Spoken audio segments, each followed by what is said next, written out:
alegremente. Ah, pronto. Gravando, sim. Bom, senhores e senhoras, boa noite. Para quem vai ver depois, bom dia, boa tarde, né? Nesse momento remoto, a gente não sabe exatamente em que horário alguém vai assistir depois essa webconferência, né? Então, eu agradeço muitíssimo o convite da professora Jussara, como coordenadora, do Profiap, né? Do colega e amigo Clever, que eu conheço há bastante tempo, meu querido amigo, né?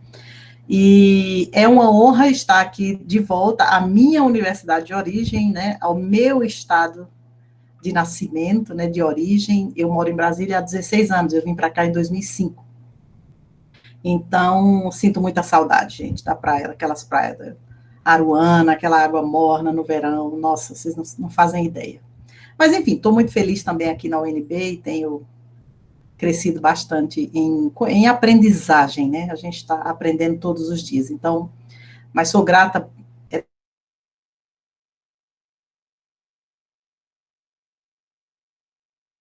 Entrei uma adolescente para o curso de graduação em administração lá no CCSA, né? No DAD, né? Eu sou uma egressa do DAD. Então, agradeço, é muito emocionante estar com vocês, exatamente por isso, pelo meu vínculo afetivo com o meu estado de Sergipe, com a minha universidade mãe, minha universidade de origem, né? Então, vocês sabem que é um momento muito... Falei para o Cleverton, já está tão nervosa, né? Parece que quanto mais a gente sabe que é a nossa universidade, é como se o peso fosse maior, né? Então, eu me sinto da casa, eu me sinto em casa e, ao mesmo tempo, é uma responsabilidade muito grande, uma gratidão muito grande por estar aqui. O que eu pensei para essa minha fala com vocês de hoje? Eu pensei em apresentar uma espécie de catálogo, de cardápio, eu não sei qual é o nome que eu daria, um sumário do que a gente vem produzindo aqui no PPGA no âmbito da inovação na área pública, no setor público, tá? Porque eu tenho trabalhado bastante com os alunos, desde a graduação, PIBIC, mestrado e doutorado, tentando conhecer um pouco melhor, né, essa rede tão complexa, que vocês sabem que é complexa, né, difícil de gerenciar e de compreender, que é a administração pública, né? É uma grande rede bastante complexa. Então, eu trouxe para vocês hoje um conjunto de slides que mostra, esse conjunto mostra o que a gente está estudando no PPGA, eu e os meus orientandos e egressos, né, alguns continuaram no nosso grupo de pesquisa mesmo depois de egressos, temos alguns deles aqui hoje na sala, convidei a todos, né, então, o que acontece? Esses slides, eles vão mostrar, a cada slide eu vou mostrar um estudo que a gente desenvolveu, porque o desafio que o Clever lançou para mim foi coprodução em serviços públicos, casos e perspectivas. Eu falei, eita, agora o Brasil está lascado, né? Vamos lá, vamos ter que apresentar, então, casos e perspectivas, né, dentro da coprodução do setor público, que é um fenômeno não muito novo em nível mundial, mas ainda recente nos estudos na administração pública brasileira.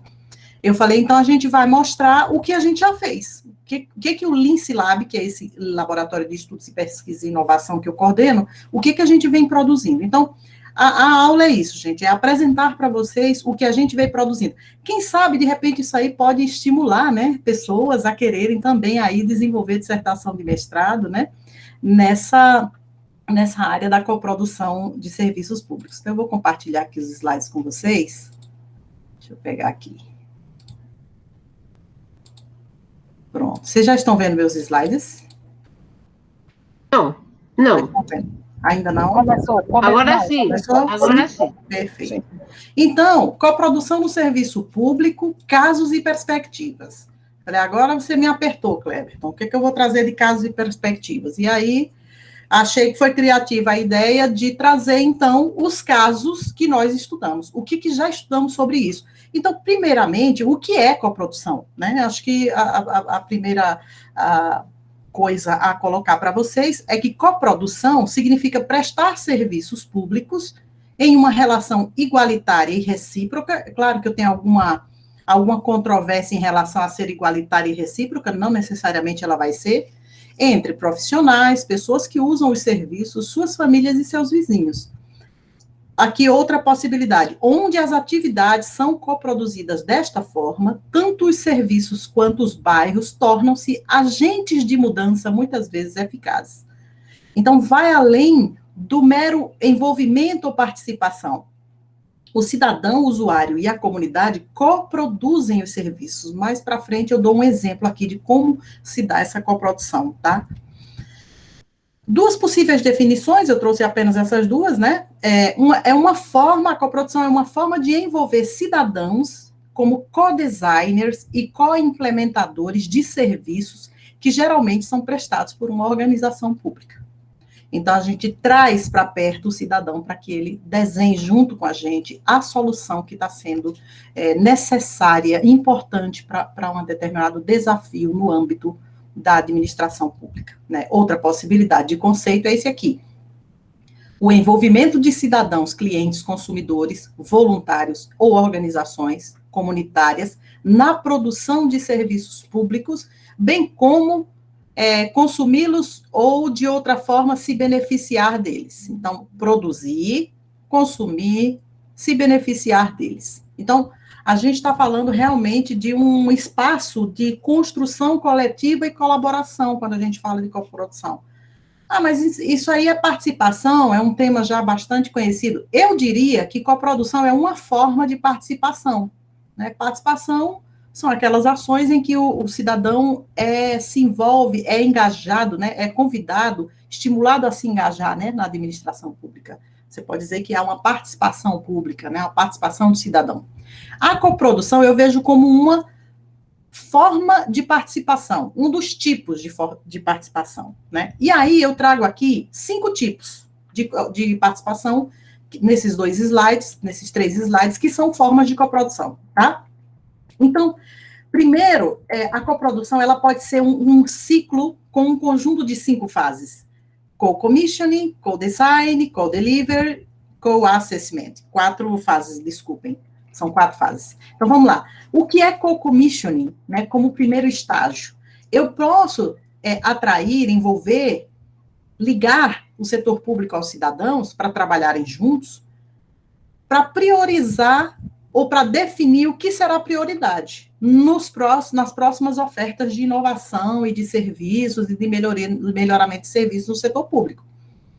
Então, se esse cidadão é chamado a pensar e a projetar com o setor público prioridades para aquele bairro, para aquela rua, ele já está coproduzindo serviço público com o setor público, com o agente público.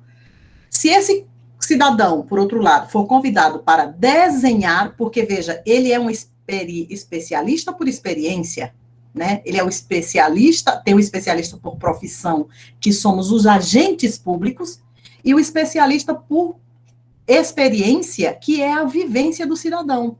Então, talvez co-desenhar seja uma abordagem muito moderna. Por isso que se fala bastante hoje, e eu tenho certeza que vocês já ouviram sobre isso, e devem estar estudando, que é o design thinking, né? É uma metodologia ágil para desenhar soluções, né, tanto no setor privado como no setor público, mas o setor público tem se apropriado dessa metodologia para trabalhar desenhando soluções juntamente com o cidadão. O cidadão participa do desenho da solução. Co-delivery é o que o nome está dizendo, o cidadão entra na hora da entrega do serviço, aí ele participa, ele faz parte. Eu trouxe aqui alguns exemplos, por exemplo, jovens educadores de pares que promovem a educação sobre relacionamento sexual para reduzir gravidez em menores. Jovens infratores na Áustria que dizem aos seus colegas nas escolas de automobilismo sobre as consequências de beber e dirigir, e por aí vai. Vocês podem depois clicar, eu vou deixar depois esses links, todo esse material aqui com o Cleverton, tá? Então, aqui, ó, good practice. Se vocês entrarem aqui, vocês vão ver casos de estudo, né? Estudos de caso que vocês vão poder ler para conhecer os exemplos de como o cidadão pode participar no estágio co-delivery. Alguns de nossos artigos que eu vou mostrar aqui, nós já estudamos o cidadão nesse estágio de co-delivery, que é a co-entrega, né? E fechando esse ciclo de participação que pode ser considerado coprodução, a coavaliação. Veja, se eu chamo o próprio cidadão para avaliar, eu vou ter uma visão privilegiada, uma visão do insider view, né? Ele está de dentro, ele mais do que ninguém sabe avaliar a iluminação da rua, a segurança da rua, né? A forma como a gestão da saúde pública está ocorrendo, então nada como utilizar a visão do próprio privilegiada, né, do próprio usuário do serviço. Quando o cidadão é convidado a avaliar um serviço público, isso também é coprodução. É uma forma de participação do tipo coprodução, considerando o estágio co-assessment, né? Então, eu acho que isso, para nivelar, para dizer o que é o conceito, para quem ainda não estudou o conceito, é basicamente isso. A coprodução é uma forma de participação, ela pode acontecer em diferentes fases da produção do serviço, desde o co-commissioning até o co-assessment, e tem vários links onde vocês podem conhecer exemplos e casos nesse site aqui, que é uma espécie de uma agência de governo do Reino Unido, né, govint.org, que apresenta muitos casos de estudos de trabalhos que eles fazem na Europa, e eles trazem para cá os exemplos, tá? E aí tá, então vamos lá para o desafio, né, Kleber? Casos e perspectivas. Então, eu dividi esses casos que nós já estudamos aqui em 2 grandes grupos. O primeiro grupo, eu estou chamando de grupo 1 de estudos do Lince Lab, que esse grupo 1 de estudos visou, basicamente, estudar como e de que forma o cidadão coproduz e quais os objetivos governamentais com iniciativas de coprodução, tá?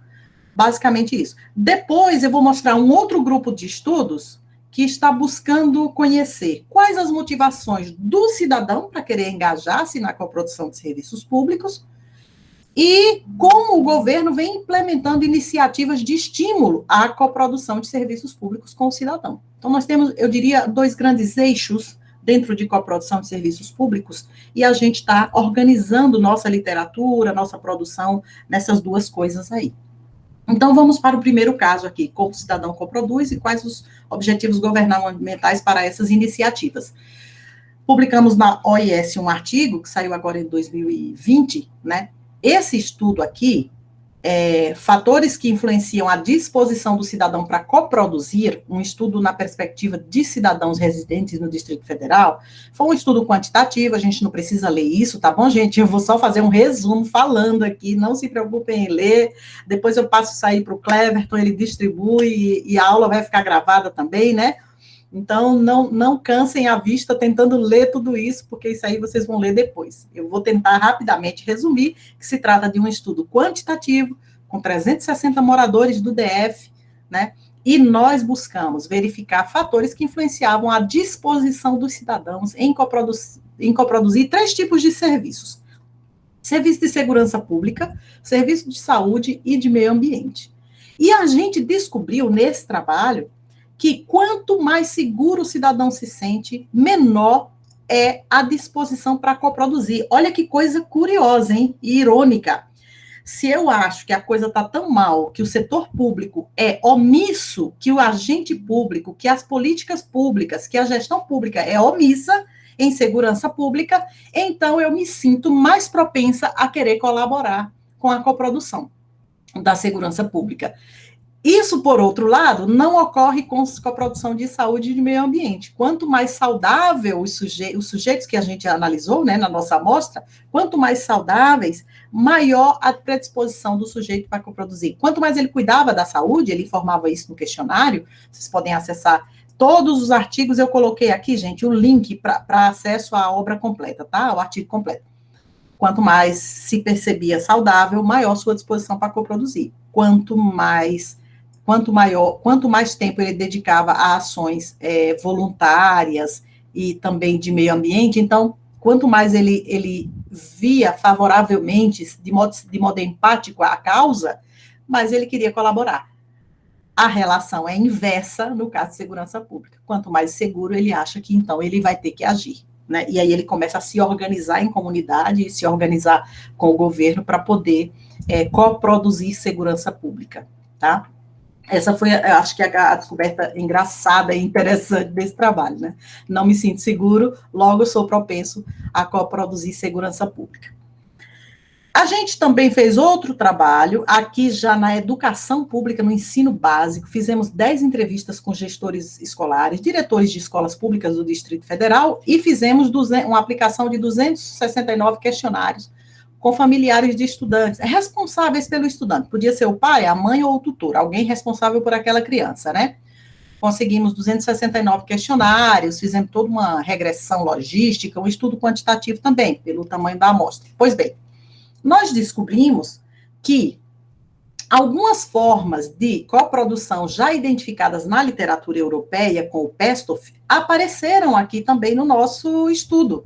Por exemplo, tem pais ou responsáveis por alunos que trabalham, são workaholics, não têm tempo, não são eles que cuidam diariamente daquela criança. Mas ele colabora com ações da escola. Na hora de uma reforma da escola, é aquele que abre a carteira e diz: eu gostaria de contribuir para a gente levantar o muro que caiu, né? Alguns outros, coprodução política, nos dias de definição de projeto pedagógico, eles participam ativamente dessa definição das metas para o próximo ano letivo. Coprodução social, no dia da festa de São João, as festinhas comemorativas anuais da escola, essas pessoas estavam lá muitas vezes colaborando, pais que eram atores de teatro, pais músicos, né, ajudando a arrumar o lugar para a festa, e a coprodução pedagógica, que todos conhecem muito bem, que é estudar em casa, fazer o dever de casa com o filho. Então, veja que a gente não está falando de um conceito que não se materializa e que não é claro no nosso dia a dia. A coprodução é uma coisa que a gente faz, né? O que a gente não tem ainda no Brasil, está tímido, é a gente relatar isso na literatura, é isso virar objeto de pesquisa, é estudar como isso se dá e entender a importância da coprodução para melhoria, né, do serviço público de um modo geral.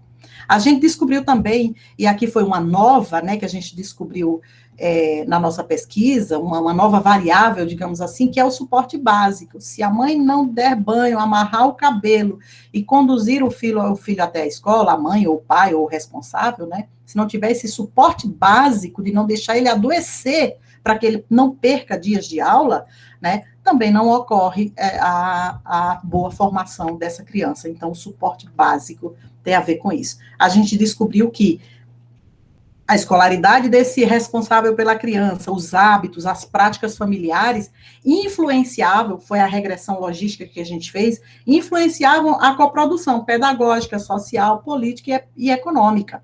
Então, por exemplo, pais que trocam muito bilhetinhos em casa e que fazem notas de compra, contribuíam mais com a aprendizagem da criança. A criança via que na rotina da casa tinha bilhete, tinha notinha de compra, ou seja, essa pessoa que lidava melhor com redação, com escrever, com papel e caneta, e isso de alguma forma melhorava também, e ele era mais próximo do filho e mais preocupado com o seu processo educacional. Outro estudo que nós também fizemos, né, e dentro da coprodução da segurança pública, né, publicado em 2019, esse trabalho é um trabalho de uma ex-orientanda minha de mestrado, a Isabela Martins, né, essa segurança cidadã e formas de envolvimento e propensão do cidadão à coprodução de segurança pública. A gente fez, nesse caso aqui, foram feitas 82 entrevistas, tá, em Brasília. 22 cidadãos eram engajados em mecanismos formais de coprodução de segurança e 60 não eram engajados. E a gente observou o que é o não engajado. Por exemplo, ele não participava, não conhecia, nem sabia que existe Conselho Municipal de Segurança, né? Conselho de Segurança, aqui não é municipal, né? Aqui é distrital. Enfim, os dados analisados com análise de conteúdo e tudo mais, né, mostraram o seguinte: os cidadãos do estudo contribuem com a segurança pública por meio de ações de natureza preventiva e repressiva. O que é a atitude repressiva? Não sei se todos sabem, mas a gente pode até dar ordem de prisão a uma pessoa, um cidadão comum, né, num caso de flagrante. Por isso que a gente vê, de vez em quando, na mídia, né, teve um caso gravíssimo no Rio de Janeiro, que alguns cidadãos estavam passando ali, no momento em que um ex-marido esfaqueia na frente das filhas. Ele ia pegar as filhas, né, e ele esfaqueia, acho que ela era uma juíza, salvo engano, e ele esfaqueia a juíza ali em praça pública, né. e algumas pessoas chegam e cercam aquele criminoso, porque, né, foi um homicídio, ela morreu, e enquanto aguardam a polícia. Então, ele estava ali sob uma detenção, né, que não o deixava mais, que privava a sua liberdade de seguir em frente, né, livre. E a preventiva, por exemplo, se indivíduos se reúnem para melhorar a iluminação da rua, colocar câmeras, dividem, fazem uma vaquinha para colocar câmeras na rua inteira, e fazem um grupo de WhatsApp dos vizinhos daquela rua, para que, se um viajar, os outros possam monitorar um pouco a casa, ou possam conversar, você ouviu um barulho, tal, e aquela conversa ocorrer por WhatsApp. Isso é uma coprodução de serviço público, é uma segurança cidadã, é um conceito que a gente tem na literatura, né? Segurança cidadã, né, de natureza preventiva, tá? É para evitar que o crime aconteça. Então, a gente observou também que existem 7 aspectos que tornam o cidadão mais propenso a querer produzir segurança pública. O primeiro é quando ele já está um pouco mais vinculado, ele tem uma interação maior com o provedor, por exemplo, com a Secretaria de Segurança Pública, com o posto da PM do bairro, né? Então, se a comunicação é eficiente com os órgãos de segurança, há uma propensão maior de esse cidadão querer produzir. O nível de satisfação com a segurança também. Lembra aquela relação inversa que a gente viu aquela correlação inversa que a gente viu no outro artigo? Se eu estou insatisfeito com a segurança, isso pode me deixar mais propenso a querer colaborar, como que para cumprir uma falha, um espaço que está em branco aí, que o Estado, né, que o governo, ou o Estado, vamos colocar Estado, né, para pensar em todas as instituições do Estado, não está suprindo muito bem, e o cidadão, então, diz, poxa vida, eu vou ter que entrar nisso aqui e colaborar. Está muito fraco, só esperar pela performance do governo, né, de órgãos de administração. A autodefesa, que também é um tema controverso, né? Porque o que é a autodefesa como coprodução de segurança pública? A ampliação, por exemplo, do acesso às armas. Esse tema é extremamente controverso. Eu, pessoalmente, sou desfavorável à ideia, né, de um cidadão comum ter até 6 armas, né? A Rosa Weber já meio que derrubou algumas desses decretos ontem ou anteontem, mas, enfim, a autodefesa pode ser também uma coisa, isso saía nas entrevistas com os 82 cidadãos, tá?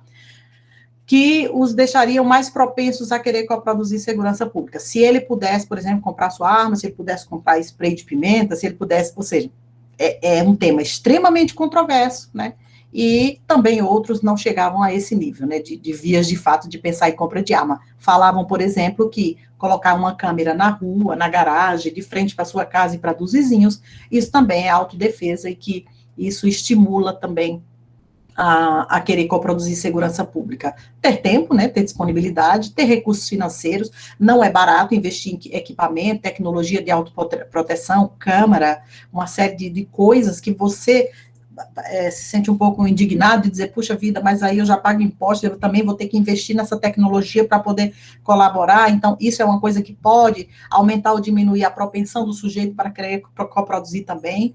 O conhecimento das formas de participação, se ele não sabe que existe um Conselho de Segurança Municipal na sua cidade, se ele não sabe que a PM tem um WhatsApp 24 horas, ou seja, se ele não tem conhecimento das formas de participação e das formas de comunicação, tampouco ele vai ser propenso a coproduzir segurança pública. Então, aqui são... E, por fim, mobilização coletiva. Se ele se sentir estimulado por um coletivo, a rua inteira vai colocar câmeras, a rua quer criar o grupo de WhatsApp de segurança dos vizinhos, aí sim, ele também pode se tornar mais propenso a querer colaborar com a segurança cidadã, né? Então, isso foi esse artigo aqui, que a gente traz essa descoberta. A gente também tem estudado uma outra forma de coprodução que alguns autores vão chamar de uma estratégia de citizen sourcing para a inovação aberta no setor público. Citizen sourcing, como o nome está dizendo, é a fonte da solução é o cidadão, né? Citizen sourcing. É lá que eu vou buscar, eu vou terceirizar para ele algumas coisas.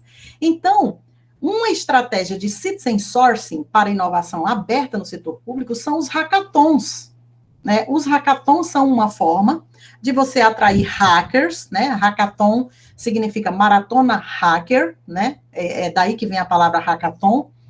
Pois bem, essas maratonas hackers atraem um determinado coletivo, geralmente muito especializado em TI, né? Já são estudantes, ou pessoas formadas, ou pessoas que já trabalham, especialistas, aí já não é, tá vendo? Já não é qualquer cidadão, não é o cidadão comum, é um cidadão, mas também um cidadão com alguma competência para colaborar e desenhar soluções, né? Pois bem, a gente fez um estudo analisando 47 hackathons lançados no Brasil pelo setor público. E nós fizemos uma análise documental, mas ouvimos também alguns gestores públicos, né? E quais eram os objetivos dessas iniciativas? A gente descobriu que os objetivos das iniciativas eram gerar inovações, promover participação social, aumentar a transparência, mas como fragilidade, os gestores públicos que nós ouvimos disseram, olha, a baixa sustentabilidade da solução, acaba o hackathon, a gente acha a ideia maravilhosa, mas às vezes não viabiliza, fica só no nível das ideias. Que se a gente fosse olhar aqueles 4 estágios lá, co-commissioning, co-design, co-delivery, co-assessment, a gente para no desenho e dali não sai, a gente não evolui com o resultado do hackathon. Isso foi uma frustração que a gente ouviu desses gestores públicos, porque a gente entrevistou nesse trabalho gestores públicos que promovem hackathon no Brasil, no setor público, tá? Gabriel de Deus Ferreira é mais um egresso, um orientando nosso, formado em mestre pelo PPGA da UNB, tá? Então, o que a gente observou que os gestores diziam, né, em suas entrevistas sobre os benefícios para a promoção do hackathon, como também uma estratégia de coprodução, uma estratégia de citizen sourcing para a inovação aberta, né, essa inovação que admite que ideias venham de fora, por isso que o nome é Open Innovation, né, inovação aberta. Então, vamos lá. Eles diziam o seguinte, como objetivos e benefícios, é para gerar inovação, aumentar a participação, para aumentar a transparência, para fortalecer o ambiente de rede, de inovação, para acelerar mudanças organizacionais, aproximar os atores, setor público, privado, instituições de pesquisa, de ensino. A gente quer juntar, né, ter diferentes refrescos, né, refresh, né, das ideias, para aprender, para melhorar a qualidade das nossas decisões no setor público, para melhorar a nossa imagem institucional, mostrar que a gente é aberto à mudança, aberto à inovação, que a gente quer também ouvir o que vem de fora. Tem um conceito na inovação que se chama absorptive capacity, que é a capacidade absortiva. A professora Maria Helena conhece bem esse conceito, né? A capacidade de absorver, né, conhecimento, trazer para dentro e trabalhar esse conhecimento de modo que ele possa gerar inovações, né? Então, melhorar a consciência dos problemas sociais, redução de custos, formulação de políticas, evitar problemas legais relacionados à criação de software, né? Existe uma predisposição do setor público de incentivar o open source, né? O desenho de soluções tecnológicas que sejam de código aberto, que as pessoas possam depois melhorar, criar uma comunidade ali que melhore aquela solução tecnológica, né? Pois bem, e por fim, nesse trabalho, o Gabriel propôs, né, a sua dissertação de mestrado, ele disse o seguinte, eu vou propor um framework, porque a gente tinha visto o Linders falar um pouquinho sobre isso, Mergel, essas pessoas que a gente coloca aqui, mas ele disse, professor, eu vou organizar isso, vamos criar uns passos aqui, para que outros gestores públicos possam organizar a sua cabeça, né, sobre como projetar, né, e desenhar ali, se quiser promover um hackathon.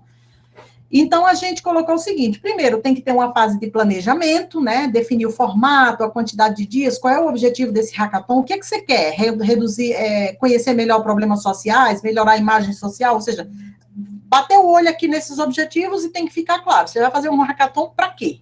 Qual é o fim, né, em si?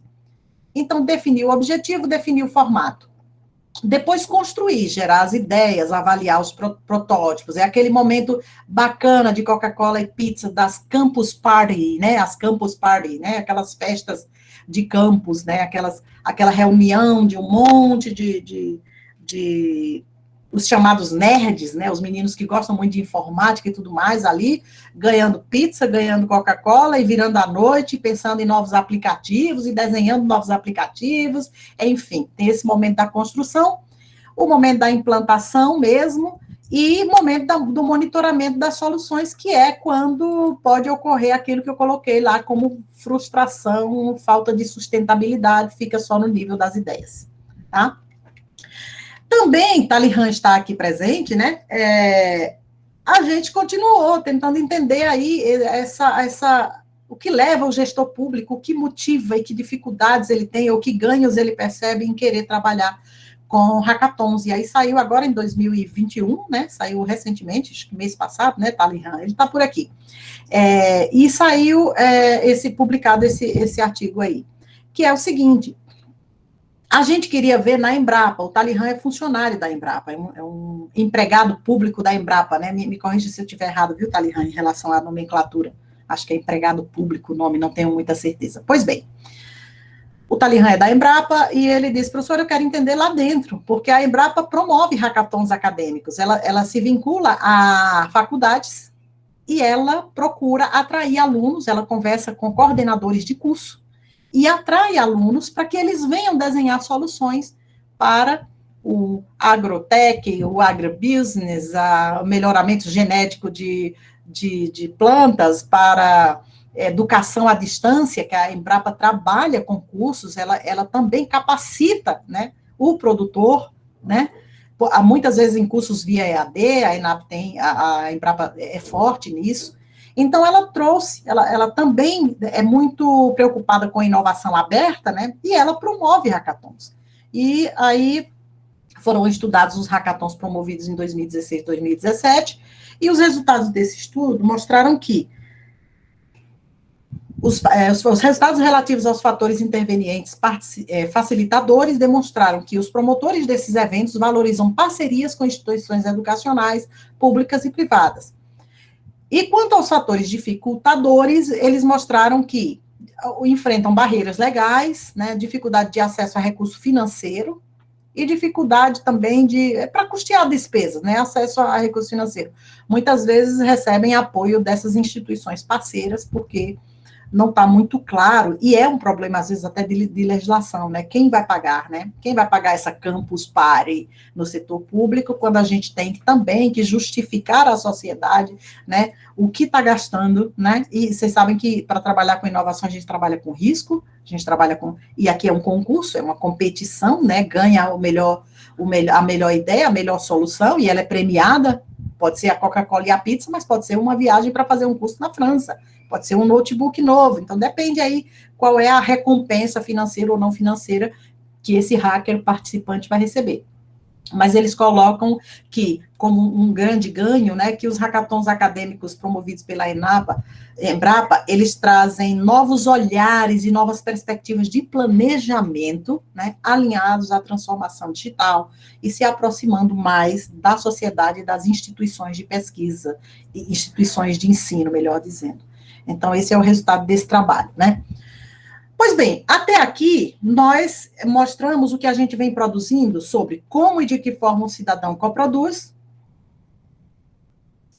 e quais os objetivos governamentais com iniciativas de inovação, de coprodução, melhor dizendo.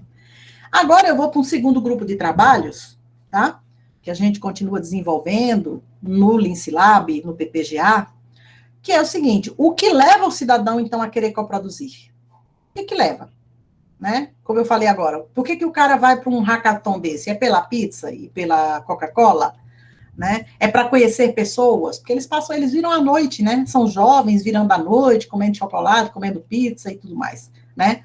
Ou é porque ele quer fazer uma network? Então, a gente procurou saber o que leva as pessoas a quererem se engajar na coprodução no setor público, né?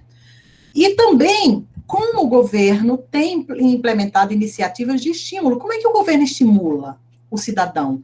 Que estratégias ele tem utilizado para estimular o cidadão? Né? E esse é o segundo grupo de casos que eu vou mostrar. Professores, vocês podem me dizer se eu estou indo bem, se eu estou tomando muito tempo, se já foi o tempo todo ou não, porque aqui eu vou mostrar uns 5 estudos ainda, tá? Eu acho que mais uns 10 minutos está ótimo. o que leva o cidadão a querer se engajar e como o governo tem tentado estimular o cidadão a coproduzir. Aí a gente fez um estudo aqui, né, que foi a parte quantitativa do trabalho do Gabriel, aquela lá foi qualitativa, ouvindo o gestor público, porque ele cria hackathons, e aqui a gente fez outra coisa, a gente quis saber do participante do hackathon, conseguimos, né, 308 participantes, 308 questionários, é um estudo quantitativo, tem um modelo de regressão e tudo mais, né, e o que a gente queria saber é como os cidadãos podem se sentir motivados a participar desse tipo de iniciativa de citizen sourcing, né? A gente queria saber isso. O que leva? Quais são as variáveis que levam esse sujeito a querer participar de hackathons?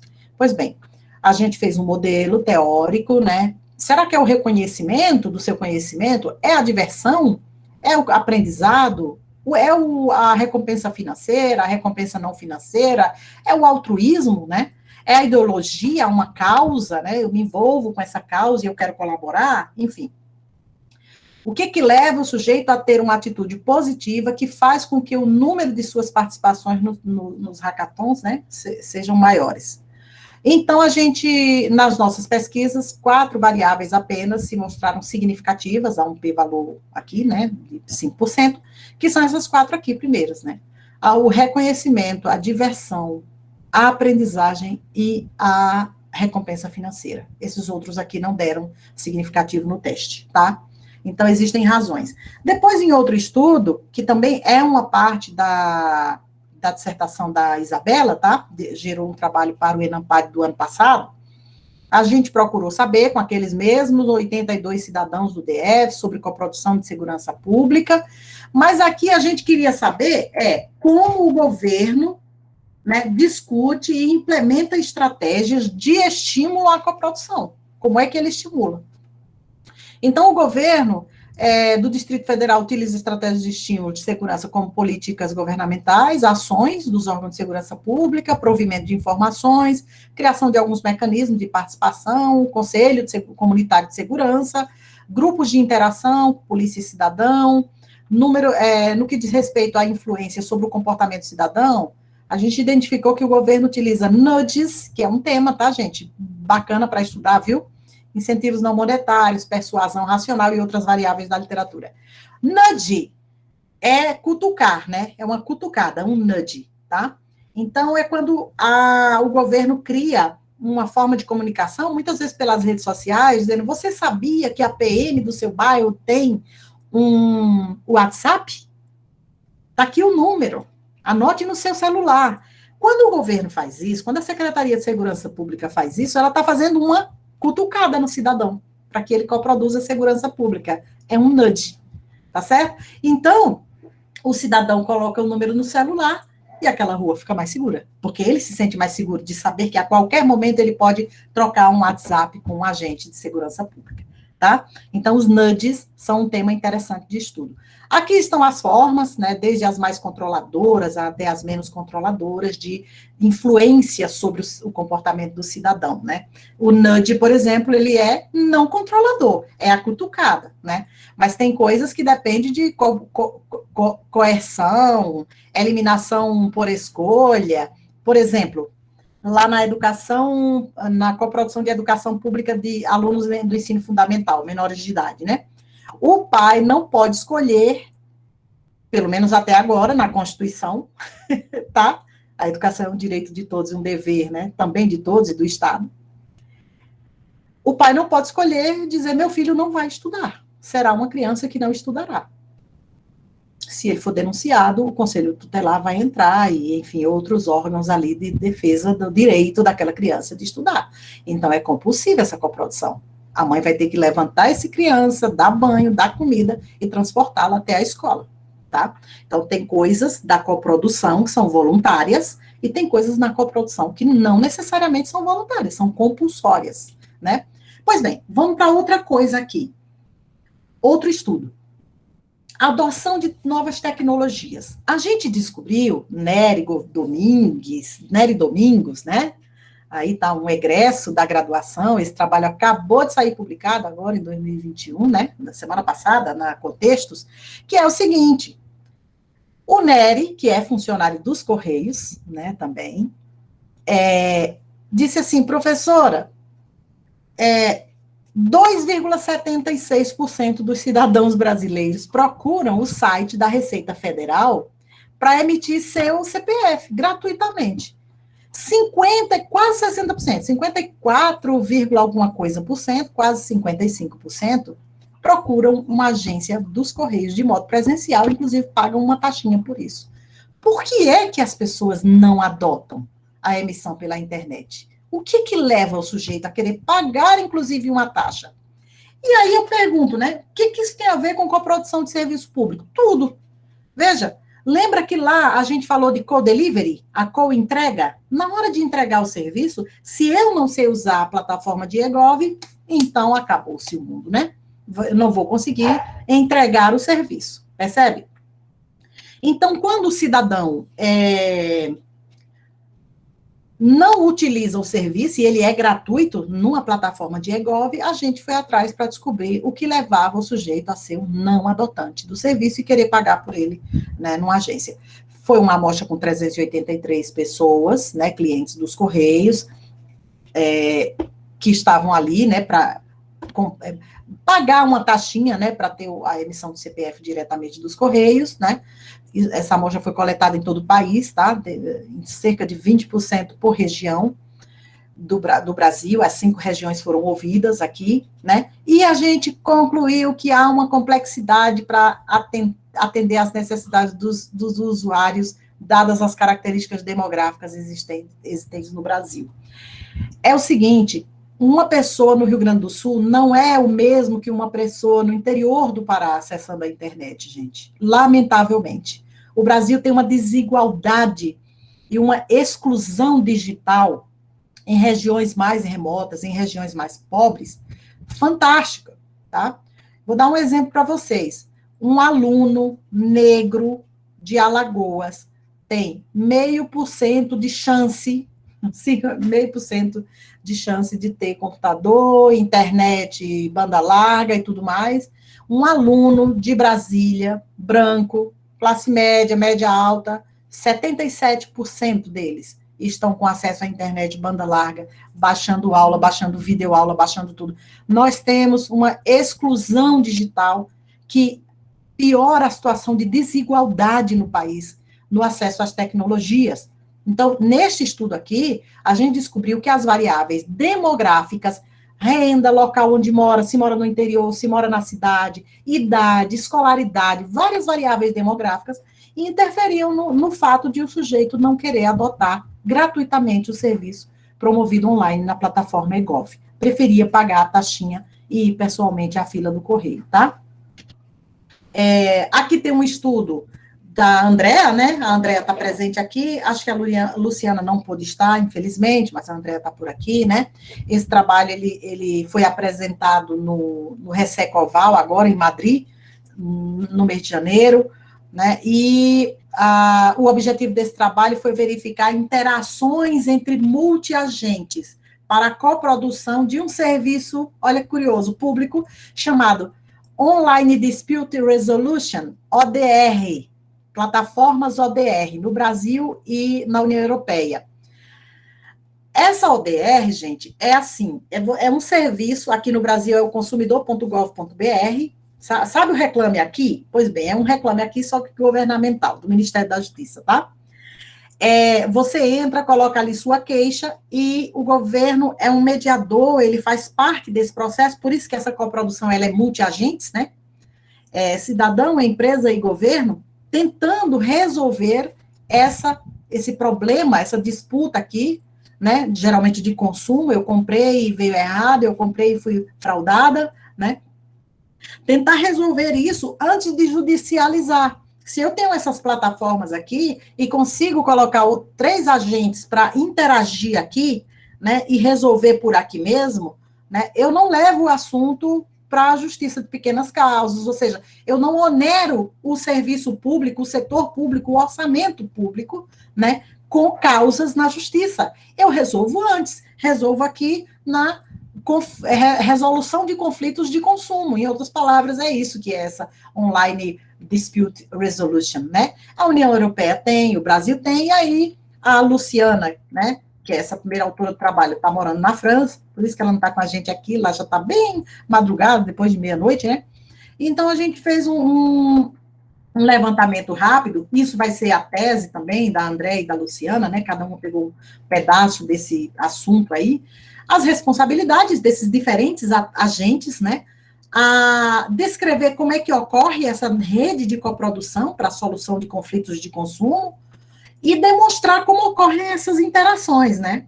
Então, nesse artigo, foram levantados quem são os agentes, tanto na União Europeia como no Brasil, qual é a origem, se é público ou privado, quais as responsabilidades de cada um, qual é o grau, né, de reclamações, ou o número de reclamações, quanto por cento são respondidas e atendidas. Veja que a gente é melhor em resolução, viu, de conflito via coprodução em rede do que a União Europeia. E por aí vai, né? São vários dados.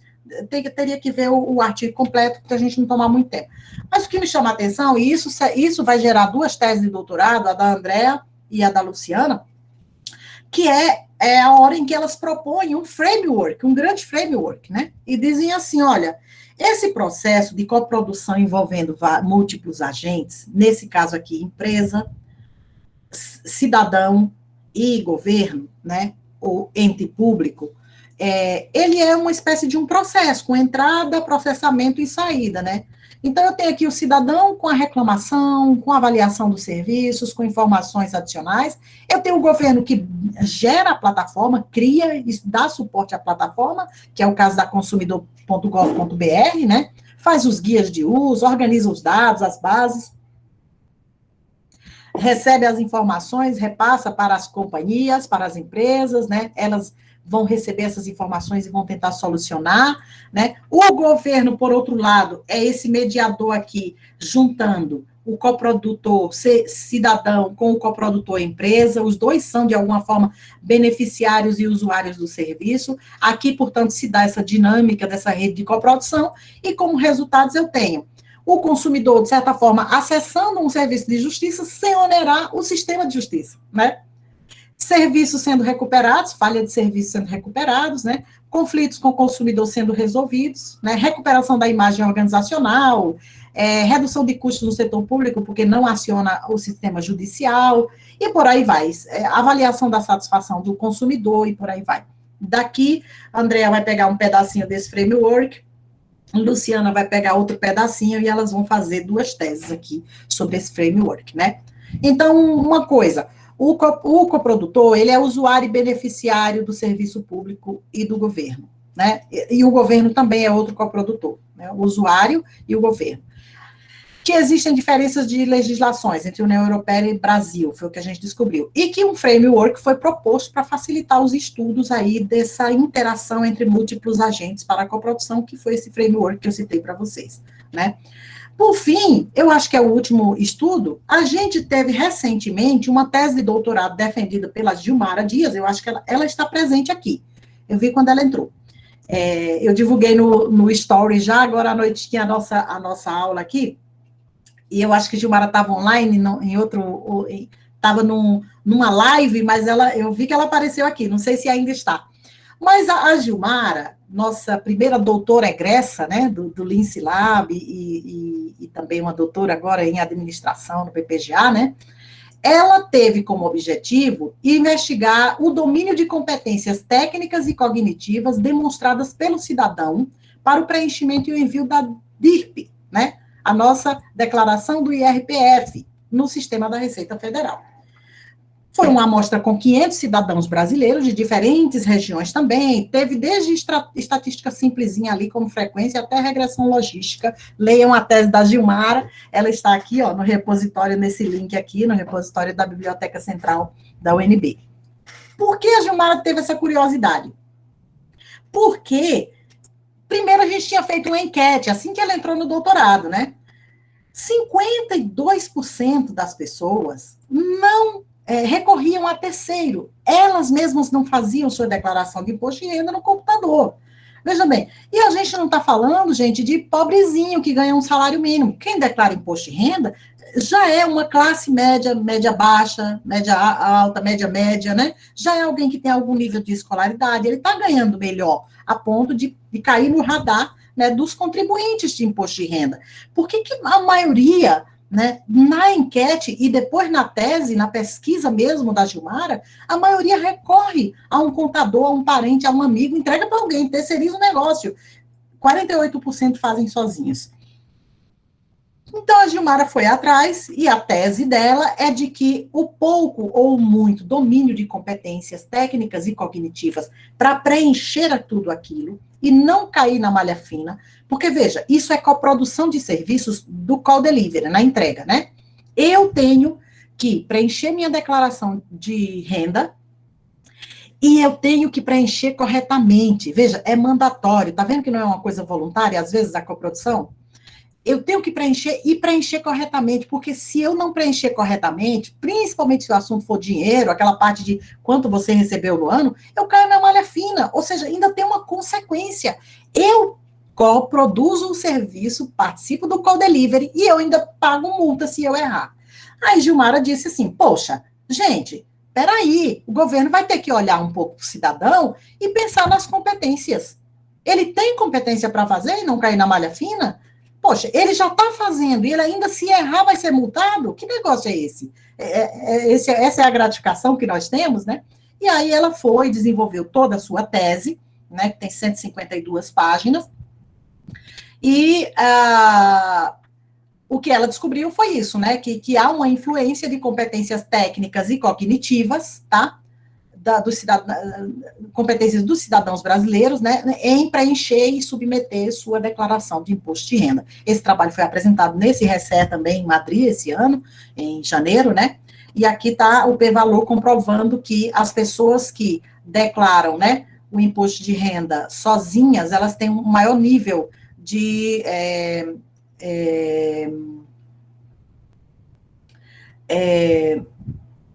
sem a ajuda de terceiros, elas apresentam uma média maior de percepção aqui de baixa competência ou alta competência, né? Aqui já está próximo do 4, é mais alto do que 1. Então, os contribuintes com alta competência técnica, né, tem também alta competência cognitiva e vice-versa. Essa foi outra descoberta desse trabalho, né? Ao final, quem quiser, olhe toda a tese. Esse é o modelo completo da tese da Gilmara, é o modelo que ela testa, né? Algumas hipóteses foram confirmadas, essas com P-valor em negrito, outras não, mas enfim, é isso aí, tese é isso, pesquisa é isso, né? E, no geral, as conclusões que eu extraí da tese dela e coloquei aqui foram: os cidadãos que preenchem e enviam a DIRP sem ajuda de terceiro demonstram maior nível de competência técnica e cognitiva do que aqueles que recorrem a terceiros. Quanto maior a quantidade em anos, né, que o cidadão apresenta a DIRP, mais competência. Aquele mais veterano, que já vem declarando há mais tempo, esse também apresenta competências maiores, né? Cidadãos que demonstram possuir recursos TIC necessários para a realização, né, não necessariamente são cidadãos que vão preencher, ou seja, eu uso muito bem o WhatsApp, eu uso muito bem o Instagram, eu uso muito bem o Facebook, eu uso muito bem o computador, eu trabalho o dia inteiro no computador, mas isso não necessariamente você tem que concluir que eu adoraria enviar e preencher e enviar sozinho minha declaração de imposto de renda, né? Mas também, por outro lado, aqueles com maior hábito e maior familiaridade com TICs tendem a preencher e a enviar a DIRP sozinho, colaborando e fortalecendo um pouco mais a coprodução do setor público.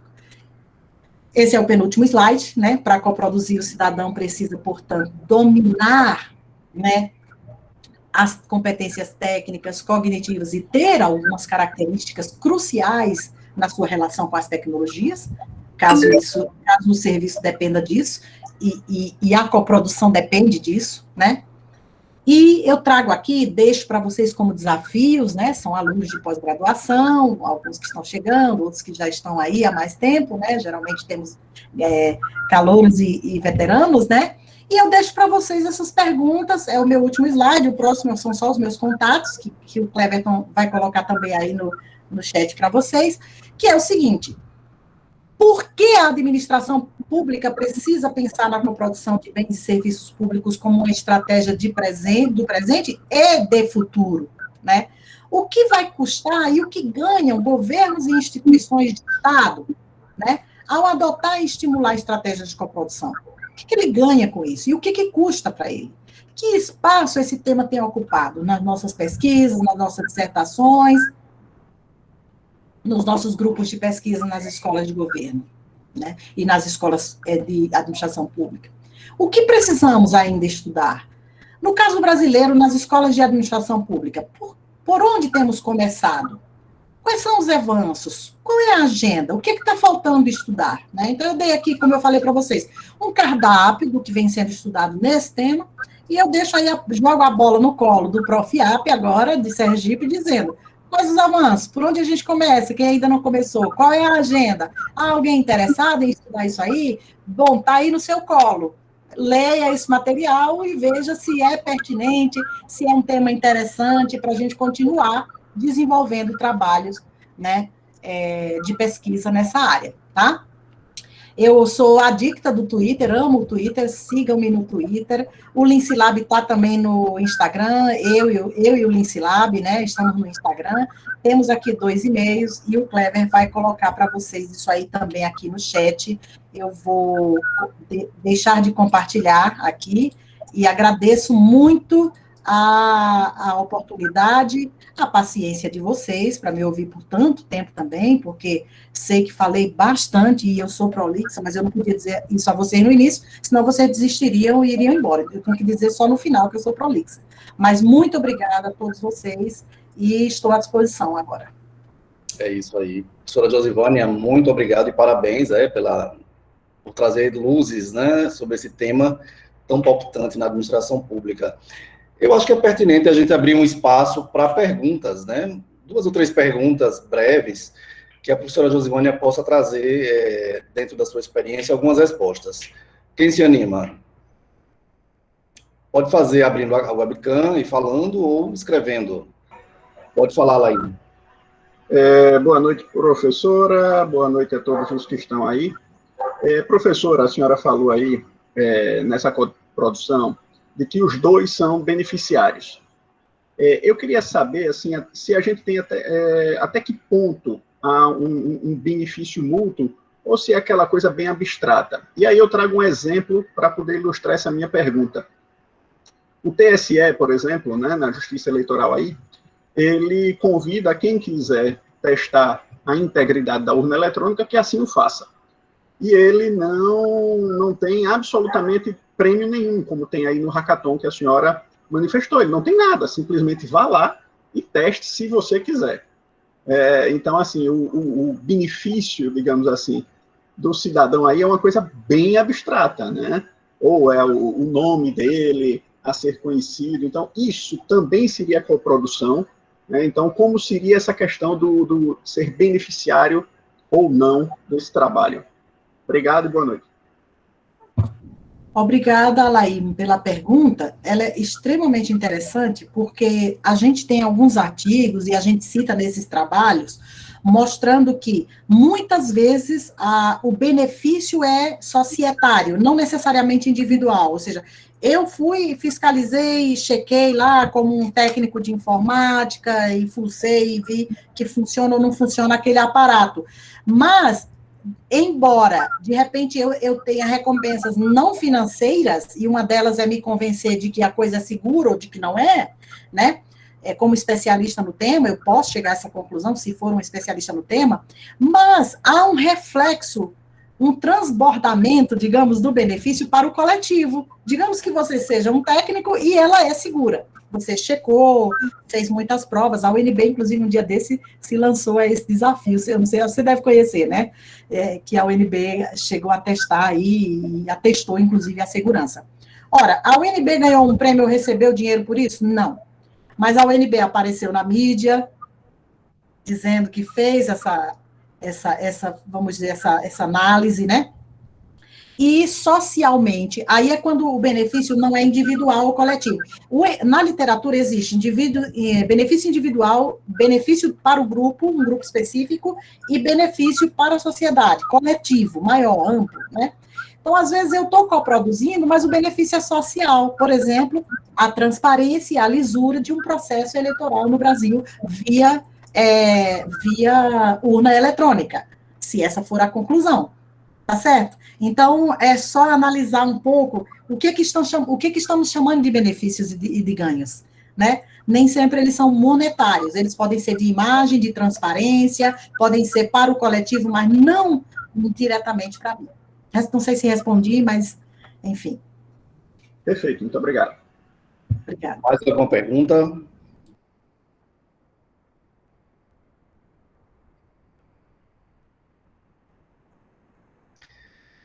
Professora Josivane, eu tenho uma pergunta. Existe algum projeto federal, no governo federal, ou em alguma organização pública, que estimule, né, as dimensões, as esferas estaduais e municipais a ampliarem seus serviços públicos utilizando a coprodução? Existe algum projeto estabelecido? Qual seria esse? Tem sim. A gente, eu acho assim, no setor público a gente está atrasado, mas não está parado, entendeu? Está atrasado, mas está indo, devagarinho. Nós temos, hoje, um fenômeno chamado LabGovs, os Laboratórios de Inovação em Governo. Em Brasília, nós temos eu recomendo que vocês sigam no Twitter, que vocês sigam na internet, que vocês busquem na ENAP, que se chama Genova. O Genova, ele está cada vez mais trabalhando com design thinking, tentando, naquela etapa de empatia, chamar o cidadão para desenhar junto, está colaborando muito com outros órgãos públicos, ele está dentro da ENAP, você pode visitar o Genova, ele é um laboratório de inovação. Então, eu diria que os LabGovs, vou chamar assim, os LabGovs são formas são instrumentos, vamos chamar assim, desculpe aí os administradores que estudam profundamente a administração pública, né?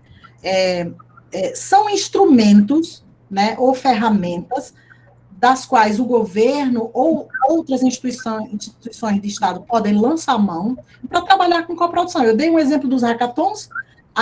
O primeiro hackathon no nível federal foi promovido pela Câmara dos Deputados, em 2012.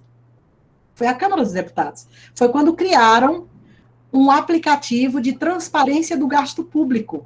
Se alguém puder lembrar do nome aí, me lembro, que eu não lembro agora. Mas tinha um aplicativo que você podia ali checar e podia ver quanto cada parlamentar estava gastando. Isso saiu de um hackathon, essa solução, da Câmara dos Deputados. Então, são ferramentas, né? Acho que a internet, né, o eGov, as plataformas de eGov, eu acho que elas vão ajudar muito nisso, né? Em um dos slides eu coloquei o Colab.re, que é um aplicativo que vem sendo usado, ele pode ser adotado pelas cidades, ele vem sendo utilizado para que os cidadãos possam trabalhar naquela fase de co-assessment, avaliando serviços, dizendo, tem um buraco aqui na minha rua, a minha rua está sem iluminação, vocês não vão fazer nada? Então, quando o ente público cria os canais, geralmente o cidadão acode, principalmente, como eu falei, se ele tiver esses nudes, né? Você sabia que a PM no seu bairro tem um WhatsApp? Anote o número. Isso é um nude, isso é uma estratégia de atrair o cidadão para ele coproduzir segurança pública, né? Então, eu acho que tem os LabGovs, tem essas plataformas de avaliação de governo, como Colab.e, deixa eu ver aqui, está em um dos slides, tá? Mas eu vou dizer para vocês o nome agora mesmo. Tem o OPS Fiscalize, né? OPS Fiscalize, Colab.re. Tem várias ferramentas. Então, eu acho que o Brasil começa a se instrumentalizar, sim, a viabilizar, mas tímido ainda, com pouca formação de cultura, gente, porque a gente não pode esquecer que inovação não pode ser modinha e novidade. Tá todo mundo trabalhando com design thinking, nós vamos trabalhar também. Ok, mas, de fato, qual é a interlocução verdadeira e sincera que você vai fazer naquela etapa de empatia e de imersão com o cidadão lá no campo? Ou você vai dar uma passadinha lá à tarde, comer uma cocada com ele e vir para casa e dizer que fez imersão? E que, de fato, o cidadão colaborou e que você permitiu que ele priorizasse. Por isso que naqueles estágios lá, um deles é co-commissioning, que é o primeiro estágio da coprodução. O cidadão priorizou com você o que ele precisa como inovação no setor público? Ou você já chegou com a ideia pronta dizendo, gente, eu tenho uma ideia maravilhosa para o bairro de vocês. Venham aqui agora desenhar comigo. Pô, você já tem a ideia?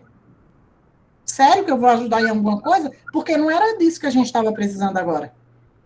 O enfoque agora não era educação, era segurança. Aqui nesse momento, o pior está sendo segurança. Ou seja, se o cidadão não participa desde a origem, tudo bem, é notável que ele participe do design. É melhor do que nada. É melhor do que nada. Né? Mas eu acho que ainda estamos tímidos, iniciando. Acho que há um equívoco, sim, de chamar o cidadão para desenhar, mas pouco convidá-lo na etapa ainda anterior de definir prioridades e necessidades. Eu acho que primeiro tem que ser isso, e a gente está trabalhando talvez mais no co-design, né? Gente, no co-assessment, que é o último estágio da coprodução, a avaliação de serviço público, desde quando? Não é novidade. A avaliação de serviço público, o governo lança portarias, e lei, e carta de serviço ao cidadão, e manda avaliar, manda você criar um mecanismo de avaliar. E a gente ainda é ruim de avaliar serviço público. Aliás, a gente não gosta que chegue na nossa ouvidoria que o nosso serviço é ruim, que a gente fica com raiva do cidadão. Então, assim, tem um caminho imenso ainda pela frente, eu acho, para a gente melhorar serviços públicos via inovação, mas há uma necessidade, talvez, de uma mudança de mindset, uma mudança de mentalidade, uma mudança de cultura sobre o que é inovação. Inovação não pode ser moda.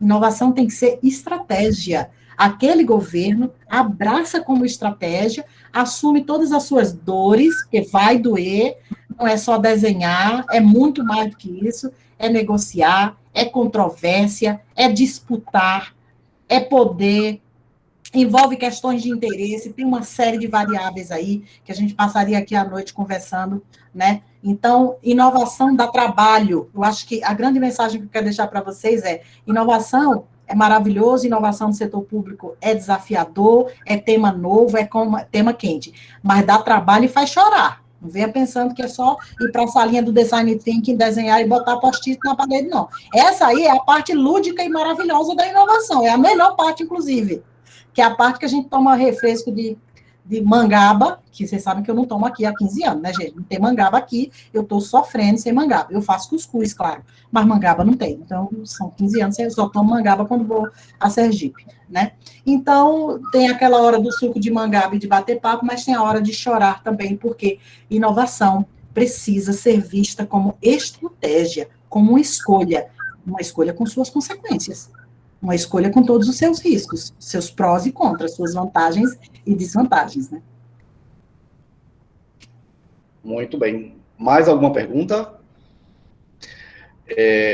A professora Jussara precisou se retirar para uma reunião e me deixou a incumbência de fechar, né, o nosso encontro aqui.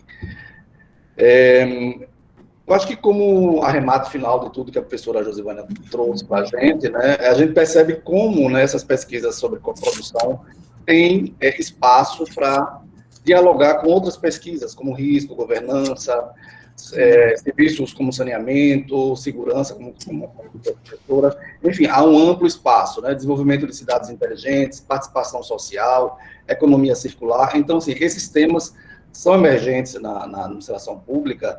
E a gente pode pensar, né, em construir uma agenda, talvez, de pesquisa que possa aproveitar esse trabalho que já vem sendo desenvolvido e produzir expertises também aqui em nosso estado, né, com essa temática tão relevante. Então, vamos agradecer à professora Josivânia por abrir o nosso semestre no programa de mestrado profissional em administração pública aqui da UFES. Eu quero dizer que foi um prazer imenso tê-la conosco, né, assim, uma honra, e agradecer, né, a presença de todos e dizer que o nosso Profiap está aberto, viu, professora Josivânia? Quando a senhora quiser, estamos aqui, tá certo? Agradeço muito. A todos, e passamos a palavra para ti, né, para que possa dizer alguma coisa. Finalizando aí. Eu acabei me empolgando, falando como uma pregadora agora sobre a inovação como estratégia, que eu acho que já foi até a finalização. Só realmente agradecer de novo, de coração, dizer que amo demais a minha UFS, a minha casa primeira, né? E que estou com saudade de Aracaju, não pude viajar esse fim de semana. Meu cachorro não conhece o mar ainda, o Harry, tem 2 anos de idade, não conhece o mar, porque eu ia levar ele para a praia esse ano, mas aí veio a pandemia, o Harry vai ter que esperar aí mais um pouquinho para conhecer a praia. Estou morrendo de saudade do mar, do caranguejo, da passarela do caranguejo, da UFS. Um abraço a todos. Muito bom rever a Maria Helena, o Clever, as pessoas que eu vi aqui, os meus alunos que estavam aqui também prestigiando, né? Acompanhe a gente nas redes sociais que eu coloquei aí, anote nossos e-mails e vamos seguir em frente. É isso, contem com o Lince Lab, o PPGA, ou diretamente eu, Josivânia, né, para o que vocês precisarem, para bater papo, para fazer roda de conversa. Claro que a gente está, o tempo anda tão difícil, nós somos tão workaholics, né, mas sempre se encontra um tempinho, como encontramos hoje para esse encontro, que eu achei que, pelo menos para mim, foi muito rico. Tudo bem que eu falei, né, todo mundo ouviu e eu falei, não foi bem uma roda de conversa, mas uma aula inaugural realmente tem essa configuração de alguém falar mais, né. Mas muito obrigada pelo espaço, obrigada, professora. Professora Helena, Cleber e todos os que estão aqui presentes, professor Zambanini, não é?